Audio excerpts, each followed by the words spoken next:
Good morning students. आज हम inverse of function पढ़ेंगे।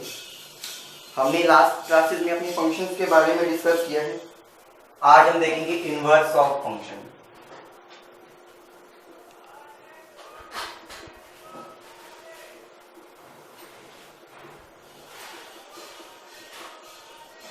पहले तो समझते हैं कि इनवर्स ऑफ फंक्शन का मतलब क्या है। वो ये कहता है कि मान लो आपके पास कोई भी एक सेट है ए, एक सेट है बी। ए के अंदर एलिमेंट्स है 1, 2 एंड 3, बी में है ए, बी एंड सी। फंक्शन आपका ए से बी के लिए जा रहा है, तो इसमें मैंडेटरी एक तो ये होगा कि जो फंक्शन है वो आपका 1, 1 होगा। फंक्शन क्या होगा आपका 1, 1, यानी कि हर एक एलिमेंट की सिर्फ एक ही इमेज होगी। साथ साथ में कहेगा ऑन टू भी होगा। ठीक है, तो function of inverse of function के लिए जो मैंडेटरी कंडीशन आएगी, वो मैंडेटरी कंडीशन आपके पास क्या है? फंक्शन मेरे पास 1, 1 भी होना चाहिए और ऑन टू भी होना चाहिए। अगर फंक्शन मेरा 1, 1 और ऑन टू दोनों है, तभी मैं कह सकता हूं कि फंक्शन क्या है मेरे पास? इनवर्टिबल। देयरफॉर फंक्शन क्या है मेरे पास? इनवर्टिबल। अदरवाइज मेरा कोई भी फंक्शन इनवर्टिबल नहीं है। इनवर्टिबल नहीं है मतलब कि फंक्शन मेरा इनवर्स कैरी ही नहीं करता। अब फंक्शन इनवर्स का मतलब क्या हुआ? इनवर्स का मतलब यहां पर ये था, हमें ये पता है कि f ऑफ 1 मेरे पास a है, क्योंकि f के अंदर 1 वैल्यू पुट करूंगा तो a रिजल्ट मिलेगा। ये फंक्शन यहां से हट के अगर मैं यहां लगा दूं, ये इनवर्स का सिंबल है। कहने का मतलब अगर मैं ये चेक करूं कि कोडोमेन के अंदर इस वैल्यू का क्या प्री इमेज है, कोडोमेन के अंदर इस वाली इमेज की कौन सी प्री इमेज है, तो वो मेरे पास क्या हो गया? f inverse. क्लियर हो गया, यानी कि फंक्शन का इनवर्स हो गया। अब हम कुछ क्वेश्चन देखते हैं ताकि हमको और अच्छे से क्लियर हो इस बारे में।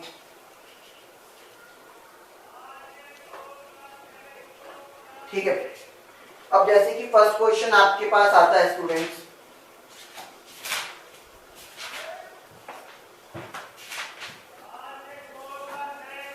बहुत आसान सा क्वेश्चन है ताकि इससे हमको अच्छे से क्लियर हो जाए क्या है।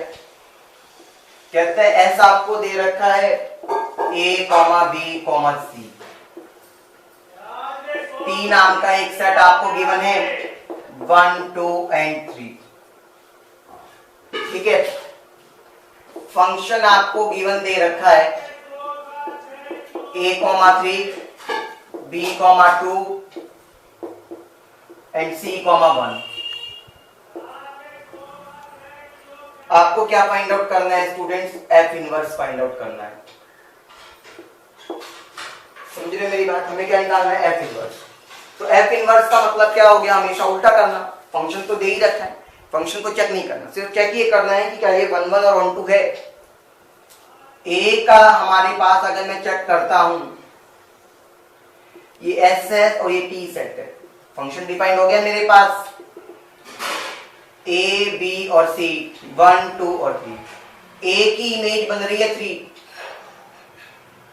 b की इमेज बन रही है 2 और c की इमेज बन रही है 1। तो मुझे यहां से एक चीज क्लियर हो गई कि तीनों की हर एक की अपनी यूनिक इमेज है, और यहां पर भी सारे एलिमेंट्स खत्म हो गए हैं, यानी कि जो गिवन फंक्शन है वो मेरे पास 1, 1 है और ऑन टू है। मैंने यही कहा, अगर फंक्शन 1, 1 या ऑन टू दोनों हैं तभी फंक्शन क्या होगा? इनवर्टिबल। तो आपको ये लिखना पड़ेगा, देखो फंक्शन इज इनवर्टिबल। अब इनवर्टिबल होगा तो मुझे इनवर्स निकालना है।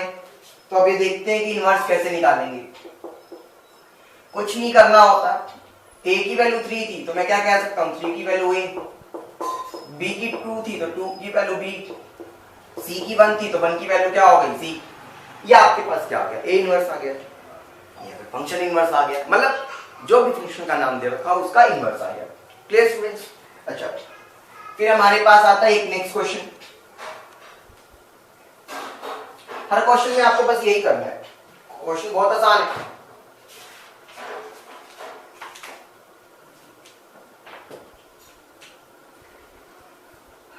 कहता है एफ ऑफ एक्स मुझे दे रखा है 2x + 3। ठीक है, आपको प्रूव करना है कि पहले ये मेरा बाइजेक्टिव फंक्शन है, अगर बाइजेक्टिव है तो इसका इनवर्स निकालो। तो बाइजेक्शन के लिए सबसे पहले तो मुझे क्या प्रूव करना होता है स्टूडेंट्स, 1 1 फंक्शन प्रूव करना होता है, जैसा कि आप सब जानते हैं। तो 1 1 के लिए मैंने ये कहा आपको, और यहाँ पे जो रेंज आ रही है वो रियल से रियल जा रही है। ठीक है, रेंज कहाँ जा रही है फंक्शन की, रियल से रियल जा रही है। तो मैंने लेट कर लिया, let x1 and x2 belongs to real number, x1 and x2 belongs to real number. तो अभी सुनिएगा स्टूडेंट्स, आपको पता है अगर 1 1 के लिए चेक करना है, f of x1 should be equal to f of x2, और वो x1 x2 आपके इक्वल आने चाहिए थे। यही कंडीशन कहती थी 1 1 में, हमने जब पहले देखा। तो फंक्शन f of x1 कहने का मतलब जो भी गिवन फंक्शन है जहां पर भी उसमें हमारे पास x है, वहां पर मैं क्या पुट कर दूंगा स्टूडेंट्स, x1, और इस केस में यहां पर x2 पुट कर दूंगा।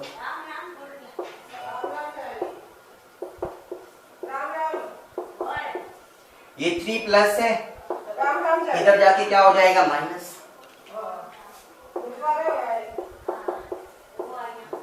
तो 3 में से 3 गया तो 0, कोई फर्क नहीं पड़ता।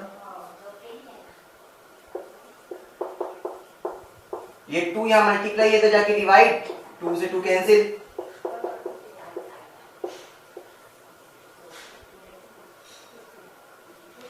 x1 और x2 दोनों आपके इक्वल हो गए, आप फंक्शन को इक्वल लेके चले थे। यही क्या कंडीशन थी मेरी 1 1 की। देयरफॉर मैं ये कह सकता हूं स्टूडेंट्स कि ये 1 1 है। ठीक है, अब मुझे क्या करना है, ऑन टू के लिए चेक करना है। ऑन टू बहुत जरूरी है। जनरली हम लोग क्या करते थे, ऑन टू में गलती करते हैं। अगर हमको ऑन टू का कंसेप्ट क्लियर नहीं था पहले, तो आज इस क्वेश्चन के बाद आपको ऑन टू का कंसेप्ट बहुत अच्छे से क्लियर हो जाने वाला है स्टूडेंट्स। ऑन टू को प्रूव करने के लिए स्टूडेंट्स हमारा पहला ऑब्जेक्टिव क्या होता है, एक्स की वैल्यू निकालो वाई की टर्म्स में। एक्स की वैल्यू आ गई मेरे पास यहां से। अब इस एक्स की वैल्यू को गिवन फंक्शन में पुट कर दो। एफ ऑफ एक्स आपने वाई के इक्विवेलेंट किया था, 2 इंटू में एक्स की वैल्यू क्या है, वाई माइनस 3, वाई में 2, माइनस में सॉरी प्लस में 3। इस फंक्शन में पुट कर दिया मैंने।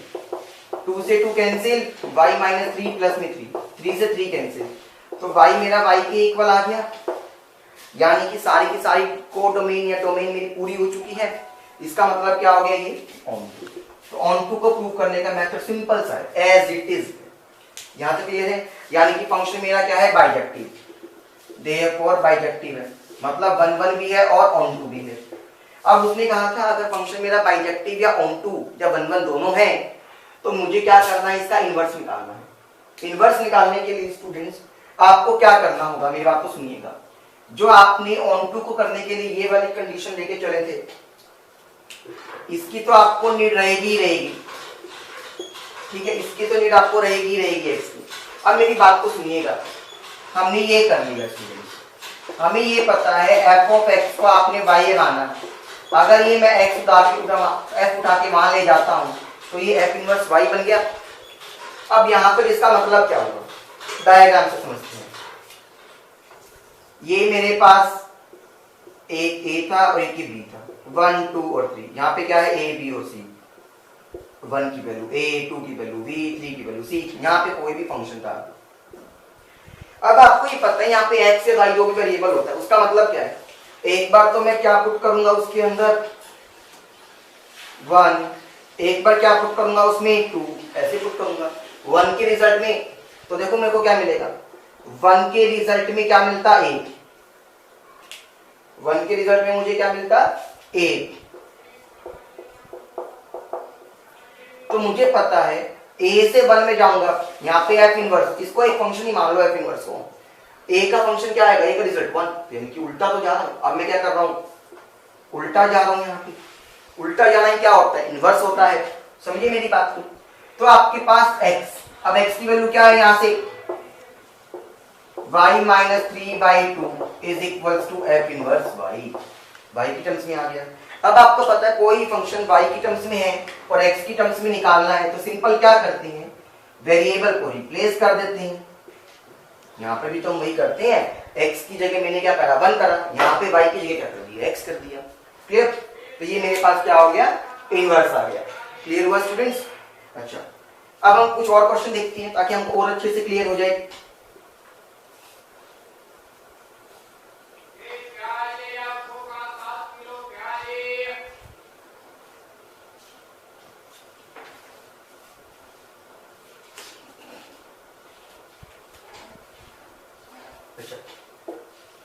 स्टूडेंट्स फंक्शन आपको गिवन है 4x प्लस 3 डिवाइडेड बाय में 3x प्लस 4, ये फंक्शन गिवन है।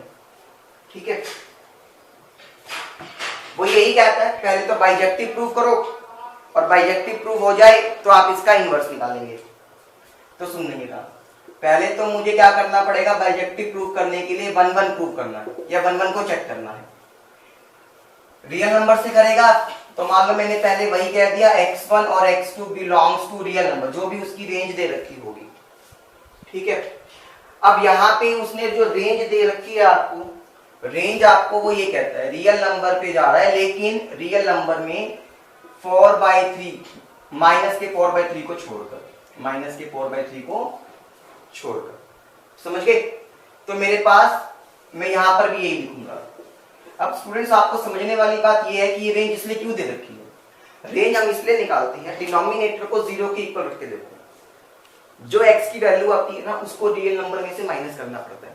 मैं क्या कह रहा हूं, डिनोमिनेटर को 0 के इक्वल रख के देखो, जो भी मेरे पास x की वैल्यू आती है वो मेरे पास क्या होता है, रेंज में से माइनस करना पड़ता है।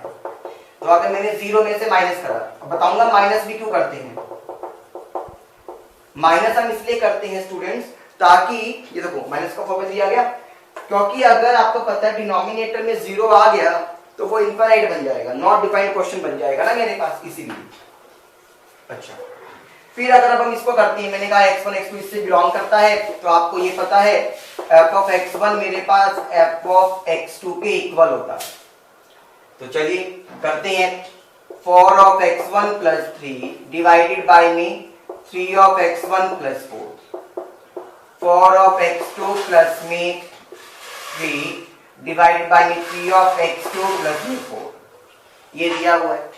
ठीक है स्टूडेंट्स, अब आपको पता है क्या करना है, सिंपली हमें तो सॉल्व करना है। सॉल्व करना है तो क्रॉस मल्टीप्लाई करना पड़ेगा, कर लेते हैं। तो मुझे पता चल गया 4x1 को 3 और 3x2 plus 4 से मल्टीप्लाई करना है। यहाँ 4x2 plus 3 को 3x1 plus 4 से मल्टीप्लाई करना है। 4x1 को 3x2 से किया तो कितना हो गया 12x1 x2, 4x1 को 4 से किया तो कितना हो गया 16x1, 3 को इससे किया तो कितना हो गया 9x2, 4x2 को 3x1 से तो 12x1 x2, यहाँ पे करेंगे तो 16x2 और 9x1, ये हो गया स्टूडेंट्स। अब मेरी बात को सुनिएगा, हमें ये तो चीज क्लियर है, 12x1 x2 से 12x1 x2 क्लियर, x1 वालों को एक तरफ कर लो और x2 वालों को एक तरफ कर लो। 16x1, यहाँ पे क्या है 9x1, इधर आके माइनस हो जाएगा, 16x, 9x2 उधर जाके माइनस हो जाएगा, कितना रहेगा 7x1, 7x2, 7 to 7 cancel, x1 equals to x2 आ गया, therefore 1 1। स्टूडेंट्स 1 1 की कंडीशन प्रूव हो गई हमारे पास। अब हम करते हैं इसको ऑन टू प्रूव। करना हर एक क्वेश्चन में आपको वही है, कुछ भी अलग नहीं होने वाला है स्टूडेंट्स, ठीक है। अच्छा, अब आपके पास आता है ऑन टू, बस आप इसी तरह से लाइक शेयर करते रहा करिए, मैं आपको बहुत अच्छे से अच्छा कंटेंट देता रहूंगा। ऑन टू के लिए कंडीशन क्या होती है स्टूडेंट्स, कि मान लो मैंने कहा मेरा फंक्शन को y के इक्वल लेट कर लिया, जैसे रिजल्ट z के इक्वल, किसी भी वेरिएबल के इक्वल लेट कर लिया। आपको मेन काम क्या करना है, पहला x की वैल्यू y की टर्म्स में निकालनी है, तो सर क्रॉस मल्टीप्लाई करनी पड़ेगी मुझे, 3xy प्लस में 4y यही होगा ना 3xy 4y। समझ रहे हो मेरी बात को? अब मेरी बात को सुनो, हमें क्या करना है, x की वैल्यू निकालनी है इन टर्म्स ऑफ y। अब स्टूडेंट्स हम एक चीज करें, अब यहां पे देखूंगा ये 3xy वाली कॉमन आ जाएगा इधर माइनस, ये 3 प्लस इधर आके माइनस हो गया। यहां से मैंने क्या करा, x को कॉमन लिया, क्या बच गया 4 माइनस में 3y। यहाँ क्या है 4y माइनस 3। x की वैल्यू क्या आ गई 4y माइनस 3, ये मल्टीप्लाई में है तो इधर आके डिवाइड हो गया। आपके पास x की वैल्यू आ गई, ठीक है, हमारे पास x आ गया। अब हमारे पास नेक्स्ट पार्ट क्या होता था स्टूडेंट्स, गिवन फंक्शन के अंदर x की जगह इसको पुट करना है, ठीक है। x क्या था 4 इंटू में 4y minus 3 divided by 4 minus 3y plus में 3। जहां पर भी x है हर जगह वहां पे मैं x की वैल्यू को पुट कर दूंगा स्टूडेंट्स, क्लियर। और अगर ये मेरे पास जो ओरिजिनल वैल्यू यानी कि y लेके चला उसके इक्वल करने में मैं एप्लीकेबल हूं तो इसका मतलब मेरा क्वेश्चन ठीक है, मेरा क्वेश्चन ऑन टू हो गया। करते हैं सोल्व, ऊपर मुझे एलसीएम लेना पड़ेगा स्टूडेंट्स, तो मैंने एलसीएम लिया 4 माइनस में 3y क्या आ जाएगा 4 4 जा 16y, 4 को माइनस 3 दिखे तो माइनस 12। यहाँ पे आपको एलसीएम लेते हैं तो 3 को 4 से करेंगे तो 12, 3 को इससे करेंगे तो माइनस का 9y।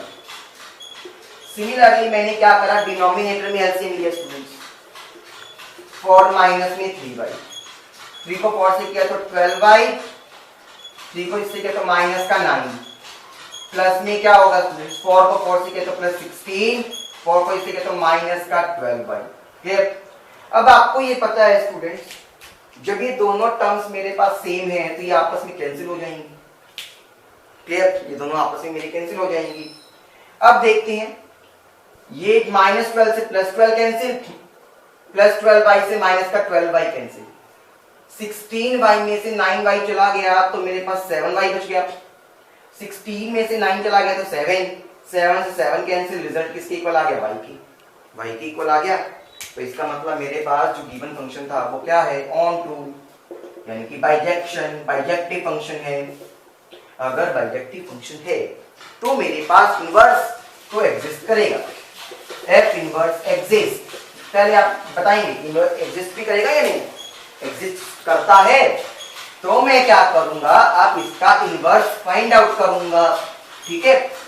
तो इनवर्स फाइंड आउट बिल्कुल वैसे ही करते हैं स्टूडेंट्स जैसे कि आपको ऑन टू में करना था, यानी कि f ऑफ x को y के इक्वल एफ करो, 4x plus 3 divided by 3x plus 4 is equal to y।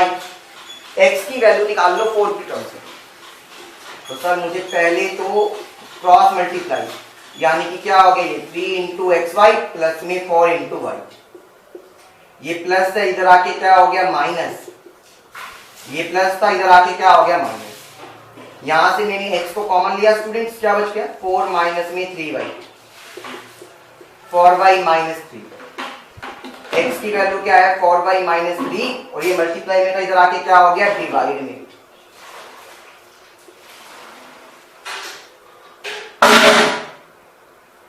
ये आपके पास क्या आएगा x की वैल्यू। अब आप एक बात बताओ ना, मैं हमेशा क्यों लिखता हूं इधर से, ये x है, फंक्शन उधर उठ के चला जाएगा तो वो इनवर्स बन जाएगा, यानी कि f इनवर्स y, x की वैल्यू क्या है f इनवर्स y, यानी कि मेन तो मेरे पास फंक्शन आ गया इनवर्स का y की टर्म्स में, y की टर्म्स में आ गया तो मैं x की टर्म्स में भी लिख सकता हूं, सिर्फ वेरिएबल ही तो चेंज करते हैं। इतना आसान क्वेश्चन है, क्लियर स्टूडेंट्स। अब इसी क्वेश्चन में अगर मैं आगे ये पूछ लेता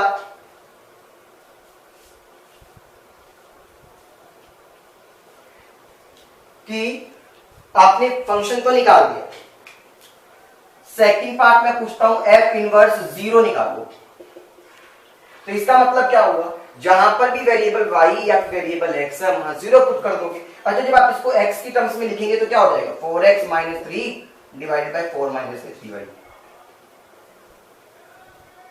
ठीक है, सॉरी 3x। अब जहां पर भी वेरिएबल है वहां पे 0 पुट कर देंगे।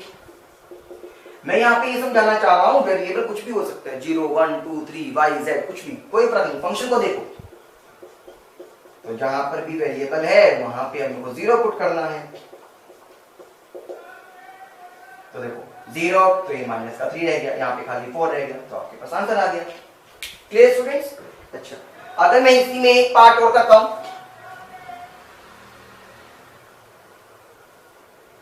ठीक है, मेरे पास इसका third part f inverse x दे रखा था for x minus 3 for minus में 3x, ये दे रखा था।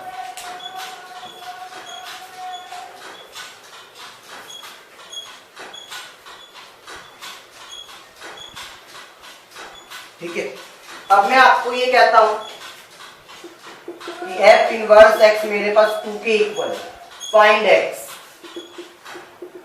Find x। तो क्या करेंगे? तो सर f इनवर्स x तो हमको पता ही है, 4x माइनस 3 बाय में 4 माइनस में 3x, किसके इक्वल? 2 के इक्वल। तो अब एक चीज देखो, या तो आप कर सकते हो कि मैं यहां से x की वैल्यू निकाल दूं, ठीक है, करें, क्रॉस मल्टीप्लाई करते हैं, ठीक है, करो। तो 4 इंटू में x माइनस 3, उधर जाके मल्टीप्लाई तो 8 माइनस में 6x, ये माइनस का 6x इधर आके प्लस हो जाएगा, ये माइनस का 3 इधर जाके प्लस हो जाएगा, ये 10x आ गया और ये 11 हो गया। x की वैल्यू क्या आ गई? 11/10, आंसर आ गया। क्लियर? या फिर आप इसको एक तरीके से और भी कर सकते थे स्टूडेंट्स, फंक्शन को बहुत अच्छे से समझो, बहुत आसान है फंक्शन तो अगर आ जाए तो। जब तक ही दिक्कत है, जब तक मुझे दिक्कत है, f inverse x is equals to 2, sir ये इनवर्स है, उधर जाएगा तो f ऑफ 2 बन जाएगा। तो सर सिंपल फंक्शन है, सिंपल फंक्शन मेरे पास ये था, जहां पर भी मेरे पास क्या है x है, मैं वहां पर क्या पुट कर दूंगा? 2 पुट कर दूं क्या? हाँ करना, डरता कौन है? 4 2 8 प्लस 3 3 2 6 प्लस 4, कितना आ गया? 11/10। अब एक बात बताओ ना, ये दोनों सेम आ गए, दोनों जगह से सेम आई मेरी वैल्यूज। तो हम इस तरह से क्या कर सकते हैं स्टूडेंट्स, इनवर्स के क्वेश्चंस को डील कर सकते हैं। बस ध्यान रखना कैसे मेरा रोटेट हो रहा है, वेरिएबल के ऊपर कंफ्यूज नहीं होना है आपको, ठीक है। Thank you students.